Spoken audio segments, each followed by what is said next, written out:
지금 우리는 추수감사 주일 예배를 드리고 있습니다. 우리가 성경에 있는 절기를 지키는 건 아니에요. 추수감사절과 비슷한 절기가 성경에 나와요. 수장절이라고 하는 절기가 나오는데 곡식을 추수하여서 저장한다. 그래서 수장절이라고 부르는 것입니다. 이 절기의 다른 이름은 초막절 또는 장막절이라고 부르기도 합니다. 시편 65편 우리가 읽은 성경이죠. 오늘 본문 말씀은 다윗이 지은 시이고 수장절에 불렀던 찬송으로 잘 알려져 있습니다. 추수기에 이르러서 한 해를 돌아보면서 하나님의 은혜가 얼마나 큰지 이 은혜에 대해서 감사하고 찬양하는 시인 것입니다. 한 해를 돌아보는 이 시점에 우리가 와 있죠. 한 해를 돌아보는 이 시점에 여러분은 하나님께서 베푸신 은혜를 아십니까? 그리고 그 은혜에 감사하는 마음이 있으신가요? 감사는 우리가 은혜 받은 자라고 하는 뜻이고 하나님의 자녀다라고 하는 고백과 같은 것입니다. 감사하는 마음이 없다. 감사하는 마음이 없는 사람이 있을 수 있죠. 사실 저도 예전에 감사한 마음이 없는 상태에서 이렇게 교회를 다니던 적이 사실은 있어요. 그런데 감사하는 마음이 없다는 것이 무슨 뜻인가? 하나님의 은혜, 이 은혜를 깨닫는 감각, 이 영적인 감각이 대단히 무디다는 뜻인 것이고 내가 하나님의 자녀다 이런 분명한 정체성을 가지고 삶을 살아가고 있지 못하다라고 하는 뜻과 같은 것입니다. 1절 말씀은 세번역 성경은 하나님 시온에서 주님을 찬양함이 마땅한 일이라 이렇게 고백을 하고 있어요. 그렇습니다. 감사는 은혜 받은 자가 그 은혜를 베푸신 하나님께 보여야 하는 당연한 반응인 것입니다. 누가 선물을 줬어? 우리 친구들에게 선물을 누가 주셨어? 그러면 고맙습니다. 감사합니다. 이렇게 그 마음을 표현을 해야 하는 것이 마땅한 것이 아닙니까? 선물을 받고도 고마운 줄을 몰라요. 그러면 교육을 잘못 받았구나. 뭔가 잘못됐구나. 이런 것을 다 우리가 인식하고 있지 않습니까? 그래서 우리가 하나님의 은혜를 받았다. 은혜 받은 자다. 이런 의식이 있다면 우리가 항상 하나님께 감사하는 마음으로 살아가야 마땅하다라고 하는 것입니다. 그리고 이것은 우리에게 하나님께 보여야 하는 마땅한 영광을 돌려야 하는 것이지만 우리 감사라고 하는 것은 우리 자신에게도 대단히 중요한 의미가 있는 것입니다. 하나님께서 허락하시는 삶, 매일매일의 삶, 이것이 모여서 한 달이 되고 1년이 되고 평생이 되는 것 아니겠습니까? 이게 하나님께서 다 은혜로 허락하시는 삶인데 이 은혜로 허락하시는 삶을 가장 잘 누리는 방법, 이것이 바로 감사라 하는 것입니다. 어떤 사람들의 삶의 모습을 여러분 자신의 삶의 모습을 살펴보든지 가족이나 주변에 있는 사람들의 삶의 모습을 한번 살펴보세요. 하루를 도대체 어떻게 살아가고 있는가? 많은 사람들이 하루를 망쳐요. 어떤 방식으로 하루를 망치는 줄 아세요?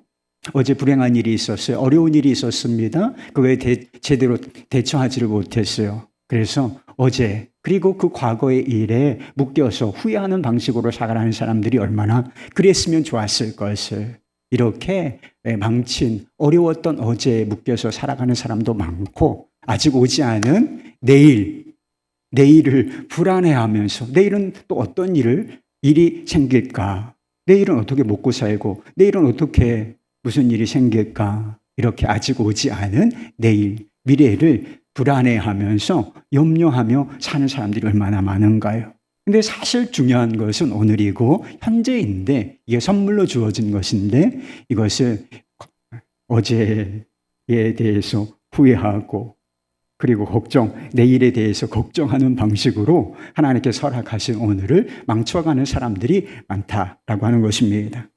그러나 오늘 주어진 것들에 감사하면 삶이 달라지는 것입니다. 선물로 주어진 오늘을 평안하고 그리고 아주 행복하게 누리며 살 수 있는 길이 감사라 하는 것입니다. 여러분은 하나님께 마땅히 드려야 할 감사와 찬송을 드리고 계십니까?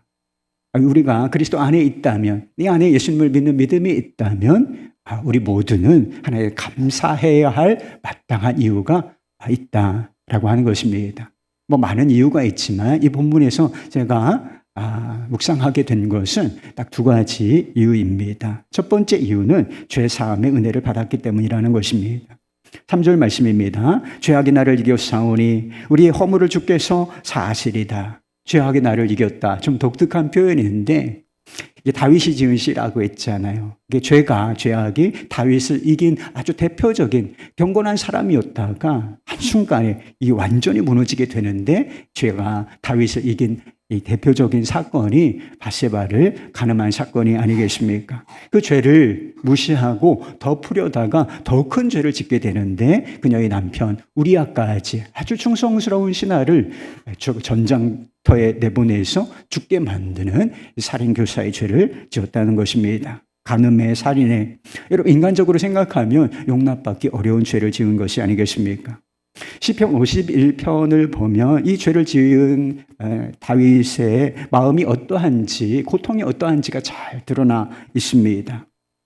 이런 죄를 지은 자신을 하나님께서 쫓아내시고 성령을 거두실까 봐 그 두려워하고 근심하는 모습을 보게 된다는 것입니다. 자신이 얼마나 예전에 잘 모르고 이건 뭐 왕으로서 할 수 있는 일이 아닌가, 뭐 이 정도쯤이야 이렇게 생각했다가 나단 선지자가 그 죄를 고발함으로 말미암아 영적 각성이 일어나요. 그래서 내가 지은 이 죄가 하나님 앞에서 얼마나 큰 죄인가 이게 깨달아졌다는 것입니다.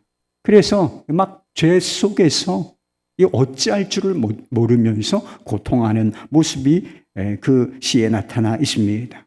다윗이 상한 마음과 회개하는 마음으로 용서를 구할 때 하나님께서 그의 죄를 용서해 주시지 않았습니까? 하나님 자신과의 관계를 회복시켜 주시고 우리 4절 말씀에 보면 진짜 복이 나와요. 모든 사람들이 누려야 할 진정한 복이 무엇인가? 주의 성전 안에, 주의 임재 안에 사는 복을 회복시켜 주셨다라고 하는 것을 우리가 말씀을 통하여 볼 수가 있습니다. 그래서 이 은혜가 나 같은 죄인, 버려져야 마땅한 나 같은 죄인, 하나님께서 은혜를 베푸시고 다시 용서하시고 하나님의 은혜 안에 임재 안에 사는 복을 허락하여 주셨구나. 이게 너무 감사해서 이 추수의 절기에 한 해를 돌아보면서 하나님께 감격적으로 찬송하고 있는 것이었습니다. 우리도 죄악이 나를 이겼습니다 라고 고백할 수밖에 없는 사람들이 아니겠습니까? 여러분 죄를 이겨보십니까? 죄를 한두 번 이길 수도 참아낼 수도 있고 그래서 막 어떻게 해서 한 번은 이겨볼 수도 있어요. 그러나 삶 전체를 한번 놓고 보십시오. 삶 전체를 놓고 보면 죄악이 나를 이겼습니다. 이렇게 고백할 수밖에 없는 것이 우리의 모습이 아니겠습니까? 다른 것은 다 이겨도 다른 것은 다 이길 수 있어. 내가 누구도 이기고 무엇도 이기고 그래서 나는 승리자야. 이렇게 자부할 수 있지만 다른 것은 다 이겨도 죄는 못 이깁니다, 여러분. 우리 스스로의 힘으로 도무지 죄는 못 이긴다. 죄가 밖에 있는 것이 아니라 우리 안에, 본성 안에 틀어박혀 있기 때문에 그 어떤 사람도 그 죄를 이길 수는 없다라고 하는 것입니다. 죄에 관한 나는 승리자야. 이렇게 어떤 사람은 이야기할 수도 있지만 죄에 관한 한 우리는 다 실패자요, 패배자에 불과하다. 그래서 결국은 어떻게 되는가? 지옥에 가야 마땅한 그런 사람이라고 하는 것입니다. 그러나 기쁜 소식은 무엇인가? 우리의 구주 되신 예수님께서 십자가 그리고 부활로서 죄와 사망의 권세를 이기셨다라고 하는 것입니다. 그래서 우리가 예수 그리스도를 믿기 때문에 우리가 아무 자격 없고 공로 없지만 우리가 그 많은 죄들을 그 은혜로 말미암아 용서하심을 받았고 다윗처럼 하나님의 존전에 하나님의 은혜 안에 사는 복을 누리게 된 것을 믿으시기를 바랍니다. 여러분은 내가 죄인이었다는 것을 믿으십니까? 그리고 이 더러운 죄들이 지옥에 가야 마땅한 이 죄가 오직 십자가의 은혜로 말미암아 용서받았다라고 하는 사실을 정말 믿으십니까? 그렇다면 한 가지 더 점검해 볼 필요가 있어요. 이것이 정말 여러분들의 믿음이라면 여러분 마음 안에는 정말 감사하는 마음이 있으신가요? 감사하는 마음이 있어야 이 용서받은 은자, 내가 용서받은 자다, 이 놀라운 은혜를 받은 자다라고 하는 사실을 진짜 깨닫고 사는 사람이라고 말할 수 있을 것입니다. 얼마 전에 영성수련 엠마오 가는 길이라고 영성수련에 다녀왔어요. 그래서 프로그램이 쭉 진행되면서 어떤 시간이 있었느냐 하면 목회자에게 질문하고 그 목회자가 또 답변을 해주는 그런 시간이 있었습니다. 그런데 어떤 분이 질문지에 이런 질문을 적어서 테이블에 올려놓으셨어요. 예수님보다 더 비참하게 죽은 순교자들도 있는데 예수님의 죽음이 뭐 그리 대단한가요? 이런 질문을 하셨어요. 제가 이 질문지를 보고서 좀 적지 않은 충격을 받았습니다. 교회를 다니는 사람이요. 그리고 영성수련회까지 온 사람이요. 그런데 이렇게 교회를 다니는 많은 사람들 중에 십자가를 생각하는 것이, 십자가를 인식하는 것이 이런 정도의 수준이겠구나. 많은 사람들이 이런 생각으로 십자가를 생각하겠구나. 라는 생각으로 충격을 받고 막 마음에서 사실 제가 표현은 안 했지만 한탄이 나올 정도였다. 정말 우리의 믿음이 이런 정도인가? 우리가 예수님을 아는 정도가 이 믿음의 수준이 이런 정도인가? 라고 하는 교회에서 도대체 뭘 배운 것인가? 무슨 설교를 들은 것인가? 이런 생각이 좀 절망적인 생각이 들더라고요. 믿음을 지키기 위하여 화형을 당하고 사자밥으로 던져지고 그래서 그들의 죽음도 고귀하고 대단하다 할 수가 있습니다. 그렇다고 어떻게 그들의 죽음을 우리 주 예수 그리스도의 죽음과 이 십자가의 죽음과 비교할 수 있겠습니까? 순교자들은 귀한 믿음을 가진 사람들이지만 그들에게 은혜를 제거해 보십시오. 그들의 삶에 은혜가 주어지지 않았다고 한번 생각해 보십시오.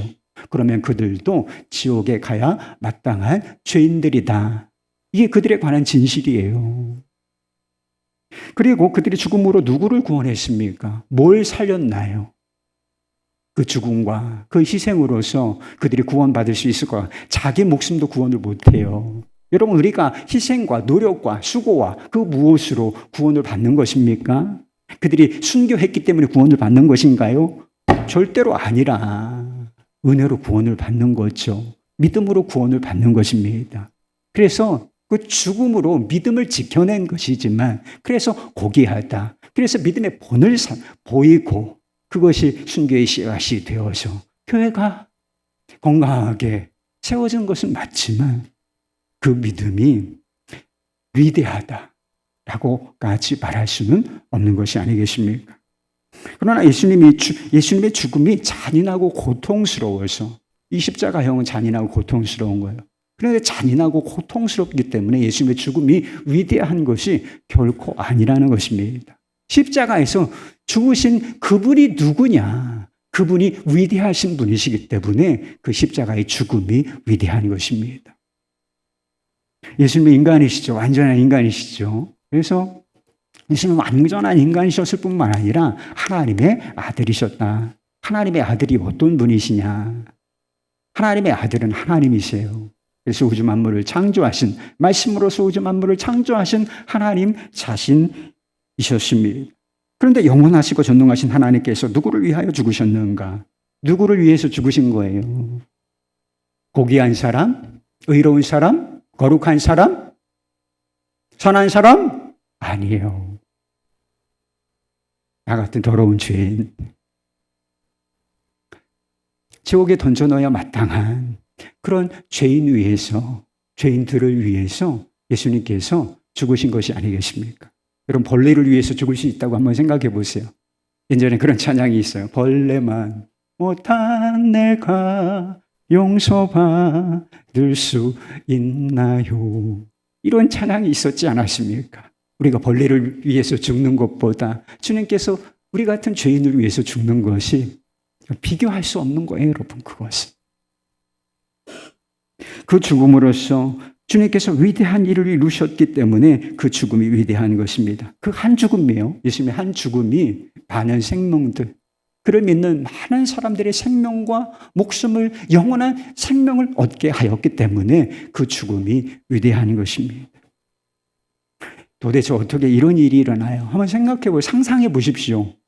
상식적으로는 이 세상에서는 도무지 이런 일이 일어날 수가 없어요. 우주에서도 이런 일은 일어날 수가 없습니다. 그런데 오직 이런 일이 어떻게 일어났는가? 하나님의 사랑으로, 하나님의 은혜로 이와 같은 일이 일어난 것이다. 이것이 바로 십자가의 경이로움이라고 하는 것입니다. 여러분은 십자가의 경이로움을 아십니까? 그래서 영어로는 Amazing Grace, 나 같은 죄인 살리심, 주 은혜 놀라와, 이런 찬양이 있는 것처럼 이 Amazing Grace, 이 놀라운 주님의 은혜를 아는 눈이 열리셨나요? 전에 섬기던 교회에 양시성을 가진 여자 전도사님이 있었어요. 찬양 부르기를 대단히 좋아하는 그런 전도사님이셨는데요. 그런데 몇 년 전에 감기에 걸렸다가 거의 죽을 뻔한 그런 위기에 빠졌던 적이 있습니다. 이 감기 바이러스가 어떻게 됐느냐 하면 이게 폐까지 들어가는 거예요. 심장까지 이게 타고 들어가서, 그런 일은 별로 없는데 이 감기 바이러스 하나가 심장까지 들어가서 심장에서 염증을 일으켰어요. 그래서 심장에서 염증을 일으켜가지고 이 심장이 멎어버린 거예요. 그래서 심장이 멎으면 어떻게 됩니까? 이 심장이 단 5분만 멎어도 사람은 죽어버려요. 그래서 이 심장이 멎어버렸는데 요즘에는 에크모라고 하는 기계가 있대요. 의학적으로 죽은 상태와 같았는데 에크모라고 하는, 심장 역할을 대신하는 에크모라고 하는 기계에 의존하여 막 죽음을, 사선을 넘은 것처럼 넘을락 말락 하면서 이런 위기를 쭉 지내다가 극적으로 살아나시오. 이때 제가 그 교회 안에는 없었지만 이 소식을 듣고서 그 주변에 있는 사람들이 얼마나 매달려서 주님, 우리 양전도사 살려주십시오. 전도사님 살려주십시오. 라고 얼마나 기도를 많이 했는지 모른다는 것입니다. 그래서 극적으로 살아났어요. 그리고 이렇게 극적으로 살아난 후에 이 전도사님에게 별명 하나가 생겼대요. 성경에 죽었다가 살아난 대표적인 인물이 있죠. 누구예요? 누구야? 안 배웠어? 나사로잖아. 나사로. 그래서 죽었다가 다시 살아났다라고 해서 양사로라고 하는 별명이 붙었다는 것입니다. 이 양사로 전도사님이 다시 생명을 얻은 후에 어떤 반응을 보였는지 아십니까? 하나님께서 살려주셨다. 죽었던 나를 다시 살려주셨다. 그래서 매일 울고 다녔다는. 그리고 매일 찬양, 매일 감사, 이렇게 사셨다는 이야기를 들은 적이 있어요. 죽음의 위기에서 생명을 얻었다는 것이 얼마나 놀라운 일인가요? 그래서 건강에 심각한 위기를 겪었다가 건강을 회복한 사람은 이 건강이 얼마나 소중한 것이고, 이 얼마나 놀라운 삶을 살아가고 있다는 자체가 얼마나 놀라운 것인지를 조금 깨달을 수가 있어요. 그런데 이렇게 육신적으로 생명을 얻은 것이 놀랍습니까? 그렇죠. 그런데 그리스도 안에서 영원한 생명을 얻은 것은 얼마나 더 놀라운 일인가요? 비교할 수 없는 은혜 가운데 있는 사람들이 매일 감사, 매일 찬양으로 사는 것이 부담스러운 일이에요. 그럼 감사가 부담스럽습니까? 아유, 또 감사하라 그래? 또 헌금해야 되는 거야? 아유, 찬양을 왜 이렇게 길게 불러? 이게 당연한 것 같으세요? 아니요. 그냥 울고 다니는 이 십자가의 경이로움, 이 은혜의 본질을 깨달은 사람은 사실 하나님이 나 같은 죄인 용서하시고 나 같은 죄인 그리스도의 생명으로 바꿔주셨다. 이게 늘 감격스럽고 거기서 터져나오는 것이 매일 감사, 매일 찬양. 절기가 상관이 있습니까, 여러분? 없어요. 그냥 매일 울고 다니고 매일 찬양하고 감사해도 모자란 것이 우리의 삶이 아니겠습니까? 두 번째 감사 찬양의 이유는 하나님께서 한 해를 은혜로 돌아보아 주셨기 때문이라는 것입니다. 21절 말씀에 보면 독특한 표현이 또 나와요. 주의 은택으로 한 해를 관씌우셨다라고 하는 표현이 나옵니다. 우리도 2024년 이제 한 달 조금 더 남았어요. 한 해를 거의 살았지요. 한 해를 거의 살았는데 한 해를 어떻게 산 것 같습니까? 여러분, 한 해를 어떻게 사셨어요? 이 말씀에 의하면 하나님께서 은혜로 관을 1월 달부터 지금까지 은혜로 관을 씌워주셨기, 아주 영광스러운 은혜로 관을 복하고 씌워주셨기 때문에 이 한 해를 우리가 살아낼 수 있었고 이 자리에서 감사하는 예배를 드릴 수가 있었다라고 하는 것입니다. 시편 65편은 곡식을 추수하고 저장하면 저장하는 이 추수의 절기에 부르는 찬양이라고 말씀을 드렸습니다. 그래서 농사를 지어본 분들은 아시죠? 농사 지어본 분들 아시잖아요. 농사가 저절로 됩니까? 씨 뿌려 넣으면 저절로 자라서 추수해서 그 다음에 먹고 살 것이 생기는 것입니까? 아니죠. 땅을 깊이 갈아야 하고, 그리고 밭고랑을 세우고, 씨를 뿌리고, 그리고 물을 주고, 그리고 잡초를 뽑아주고, 계속 그 작물을 돌아보아 주어야 하는 것이 아니겠습니까? 수고의 땀이 흐르지 않으면 결실을 얻을 수가 없는 것이 바로 농사라 하는 것입니다. 우리가 농사를 짓지 않는다. 직장생활 하시고 사업하시는 분들도 똑같아요. 한 해가, 한 달이 그냥 사라지는 게 아니잖아요. 한 달이 그냥 사라지지 않고 급여가 그냥 들어오는 것이 아니고, 이 한 해가 그냥 여기까지 사라지는 것이 아니고, 수고 없이 한 해가 사라지지 않습니다, 여러분. 여러분, 땀을 얼마나 흘리셨나요? 수고 없이 결실을 얻을 수가 없단 말이에요. 한 해를 사시면서 여러분 얼마나 이 한 해를 그래도 잘 살아보시려고 애를 쓰셨습니까? 수고 많이 하셨어요. 여러분들에게 위로를 드리고 싶습니다. 그런데 다윗은 이상하다는 거예요. 한 해를 산 것이 하나님께서 내게 은혜의 관을 씌워주셨기 때문이라, 이렇게 고백을 하고 있다는 것입니다. 이 결실을 얻었는데, 풍성한 결실을 얻었어요. 그런데 이런 결실을 얻은 것이 내 수고의 땀의 눈물의 결과가 아니라 하나님의 은혜의 결과입니다 라고 감사 찬양의 노래를 지어서 부르고 있는 것을 우리가 본다 하는 것입니다. 수고의 땀이 결실의 필요 조건이긴 하지만 충분 조건은 아니에요. 수고한다고 다 열매를 맺을 것 같습니까? 씨를 뿌린다고 다 가을에 되면 다 풍성한 결실을 얻을 것 같은가요? 아침 해가 뜨고 저녁에 해가 지고 하늘에서 비가 내리고 강물에 물이 가득 차 흐르고, 그 강물에서 물을 대서 밭고랑에 물이 흐르게 하고, 그렇게 되지 않으면, 곧 하나님의 은혜라는 충분 조건이 주어지지 않는다면 우리의 수고는 다 허사일 뿐이라는 것입니다. 그래서 시편 127편 기자가 이것을 우리에게 아주 명백히 선포해 주고 있습니다. 그래서 이 추수의 절기에, 감사의 절기에 우리가 분명히 붙잡아야 할 말씀이 좀 부정적이지만 긍정적으로 돌려서 이 말씀을 붙잡고 살아가야 한다고 저는 믿어요.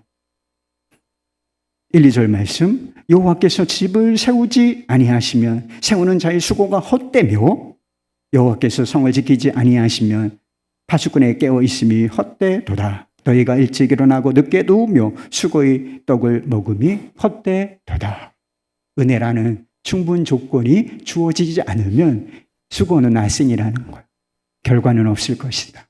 그러나 하나님의 은혜라는 충분 조건이 주어졌기 때문에 이 수고라는 필요 조건이 역할을 할 수가 있었던 것이고, 그리고 우리가 여기서 한 해를 살아내고 결실을, 어떤 사람은 조금 더 많이 얻고 어떤 사람은 조금 부족한 듯 보이지만 다 그래도 우리가 한 해를 아름답게 살아낼 수가 있었던 것이다 라고 하는 것입니다. 내 것인 줄 알았으나 받은 모든 것이 선물이었다라고 하는 제목의 책이 있어요. 이것은 2022년에 이어령 선생님이라고 하시죠. 전 문화부 장관이셨고 최고의 지성이라고 알려졌던 분인데 암투병을 하셨어요. 암투병하고 계시는데 어떤 기자가 이분과 대담을 하고 이 대담을 책으로 낸 그런 책이었습니다. 선생은 대담에서 자신 이전의 자신과 지금의 자신을 비교하면 상상할 수 없는 자신이 되었다. 이전과 다르게 자신이 삶에 대해서 아주 관대하고 너그러운 태도를 가지게 되었다. 이렇게 고백을 하였습니다. 지금 심지어는 이제 죽음이 코앞이에요. 그래서 항암 치료도 다 중단하고 죽음의 때를 기다리는 그 순간 맞죠. 내가 삶을 태연하게 관대하게 바라볼 수 있게 되었노라. 이렇게 고백을 하였습니다. 그 이유가 무엇인가? 모든 것이 선물이었다는 사실을 깨닫게 되었기 때문이라고 했습니다.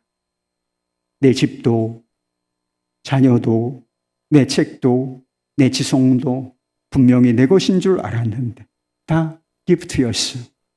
내가 벌어서 내 돈으로 산 것이 아니었어.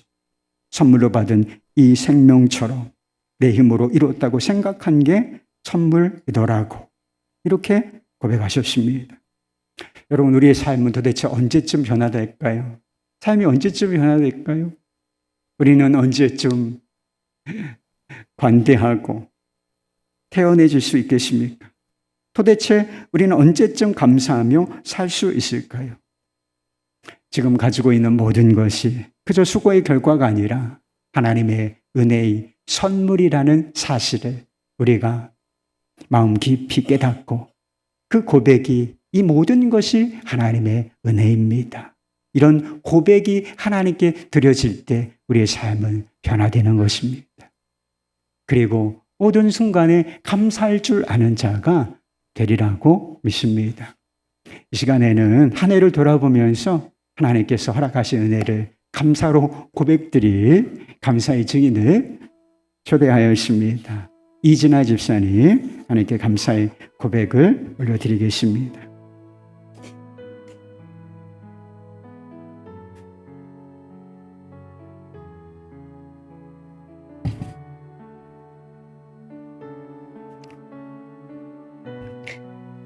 복된 주일, 특별히 추수감사주일 예배의 자리에 감사함을 나눌 수 있도록 해주심에 주님 감사합니다. 간증문을 작성하면서 다시 한번 천천히 시간을 되돌려 보니 유난히 다양한 일들로 하나님께 감사한 한 해를 보냈습니다. 올해는 아직 끝나지 않았지만 특별히 저희 가정 또 저를 비롯해 식구들을 만져주시는 하나님의 세밀한 손길을 느끼는 한 해입니다. 1월부터 모든 일들이 순차적으로 일어났던 것 같습니다. 둘째 아이의 폐렴 입원을 시작으로 첫째와 막내 아이까지 릴레이로 이어지는 폐렴과 코로나, 독감, 한 아이가 끝나나 싶으면 다른 아이가 아파오는데 증상들이 너무 고되고 아픈 기간이 길어지면서 겨울방학 내내 병원과 집만 내려오고 갔습니다. 아이들이 괜찮아져서 이제 한숨 돌리나 싶더니 곧바로 친정엄마가 폐암 판정이라는 소식을 알려주십니다. 아이들이 아프니 정신없던 저에게 엄마는 차마 폐암 정밀 검사를 받아야 한다는 말도 꺼내지 못하고 기다리셨던 것입니다. 마음이 무너졌습니다. 아버지는 치매를 앓고 계셔서 상의도 못하시고 혼자 힘든 시간을 보내셨음을 알았습니다. 이어지는 아픈 소식에 마음이 낙심되었습니다. 친정 언니와 교대로 스케줄을 잡고 엄마와 함께 했습니다. 정밀검사, 수술까지의 과정이 참 길게만 느껴졌습니다. 이전 수술 이력으로 인해서 반쪽 폐기능이 상실되고 많은 연세에 폐암 1기지만 많이 어려운 수술이 될 거라고 하셨습니다. 그때 제가 할 수 있는 것은 아무것도 없었습니다. 하나님밖에 생각나지 않았습니다. 끝이 보이지 않는 시간이 계속 되니까 저절로 하나님께 도와달라고 매달렸습니다. 믿음이 없으신 엄마와 함께하며 귀에다가 찬양을 들려드리고 매일 엄마를 위해 기도했습니다. 시편 43편 5절 내 영혼아 내가 어찌하여 낙심하며 어찌하여 내 속에서 불안해하는가 너는 하나님께 소망을 두라. 그가 나타나 도우심으로 말미암아 내 하나님을 여전히 찬송하리로다. 시편 23편 1절에서 4절 말씀 여호와는 나의 복자시니 내게 부족함이 없으리로다. 그가 나를 푸른 풀밭에 누이시며 쉴만한 물가로 인도하시는도다.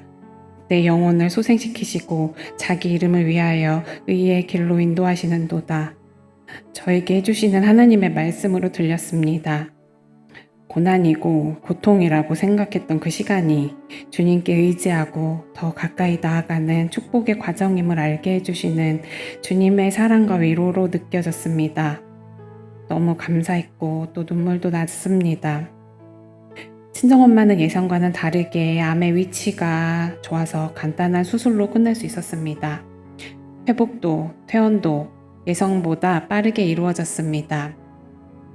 구토 증상으로 퇴원 후에 조금 힘들어 하셨지만 금세 좋아지셨습니다. 수술 후 여러 검사를 통해 전이된 것도 없으시고 깨끗하다고 하십니다. 이 모든 것이 살아계신 하나님의 전적인 은혜입니다.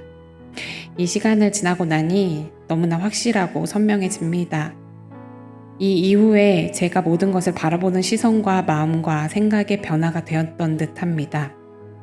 저의 삶을 보이게 보이지 않게 인도하고 계시는 분이 하나님이심을 확신합니다.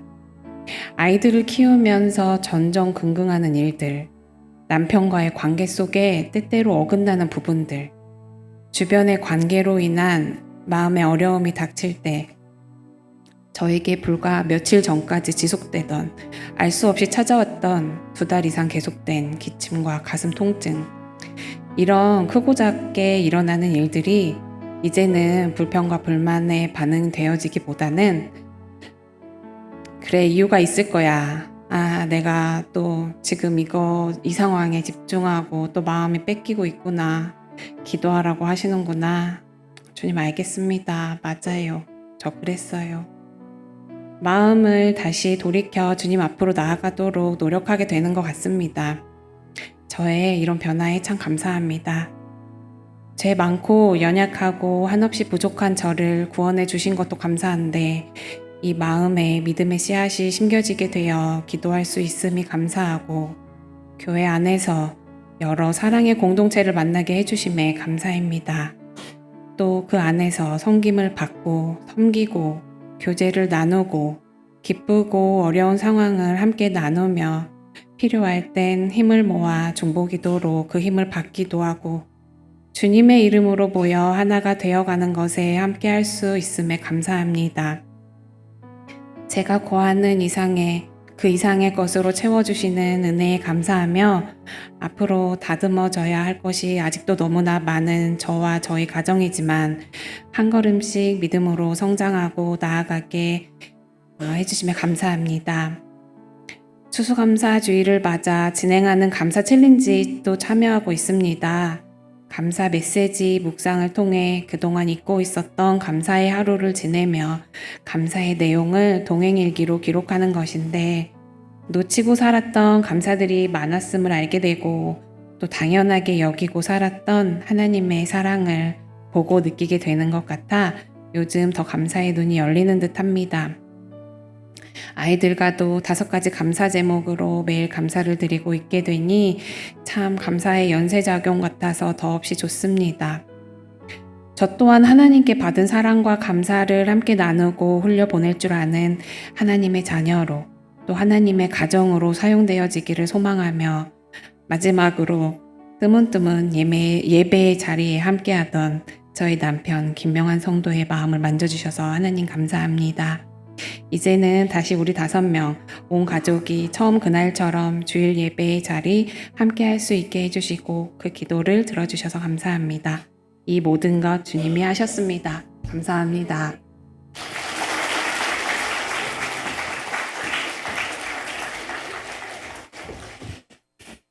한경직 목사님 아시죠? 한경직 목사님께서 그 자서전 나의 감사에서 이런 고백을 하셨습니다. 올해로 내 나이 80인데 지나온 삶을 돌아보며 가슴에 사무치는 것을 한마디로 표현하자면 하나님 감사합니다. 하나님 감격스럽습니다. 이다. 몇 번이고 말해도 부족한 감사합니다가 나의 진심 어린 고백이다. 하나님의 은혜가 너무 크고 너무 넓고 너무 높고 너무 깊고 너무 위대하다. 이렇게 고백을 했어요. 여러분 하루의 삶을 그냥 끝내지 마시고 하루의 삶을 마칠 때 하루의 삶을 어떻게 살았는지 한번 돌아보시길 바랍니다. 그리고 하루의 삶이 은혜로 사라졌다는 사실을 기억하고 하나님 감사합니다 라고 고백하실 수 있길 바랍니다. 그리고 한 달을 사셨습니까? 그러면 한 달을 그냥 보내지 마시고 한 달을 돌아보면서 하나님 감사합니다 고백하시길 바라요. 그리고 한 해를 살았습니까? 한 해를 살았다면 한 해를 돌아보면서 하나님 감사합니다. 하나님 참 감격스럽습니다. 그렇게 고백하시기를 바랍니다. 하나님의 은혜가. 그러면 우리도 인생을 마칠 즉 그렇게 고백할 수 있을 것입니다. 하나님 감사합니다. 하나님 감격스럽습니다. 하나님의 은혜가 너무 크고 너무 깊고 너무 위대합니다. 이렇게 행복한 자의 노래를 부를 수 있게 될 것입니다. 영화로운 은혜로 관을 쓰실 여러분, 하나님께 감사하시기를 우리 주 예수 그리스도 이름으로 축원합니다.